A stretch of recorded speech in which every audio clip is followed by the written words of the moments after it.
తర్వాత ఏమైంది? తర్వాత ఏమవుతుంది?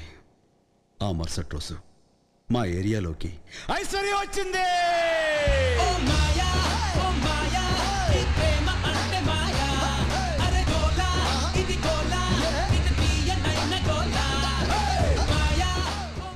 ఓడిపోవడం తప్పు కాదురా, చచ్చిపోవడం తప్పు సోదరా. చావు ఒక్కటే దారంటే ఇక్కడుండే వాళ్ళు ఎంతమందిరా? జీవితం అంటే జోక్ కాదురా, దేవుడిచ్చిన గొప్ప గిఫ్టురా. దాని మధ్యలో ఖతం చేసే హక్కు ఎవరికి లేదురా. నవ్వయ్యరా, చిరు చిందయ్యరా, అరే బాధ కూడా నిన్ను చూసి పారిపోతేరా. దాటయ్యరా, అట్టు దాటయ్యరా, ఏ ఓటమి నిన్ను ఇంకా ఆపలేదురా.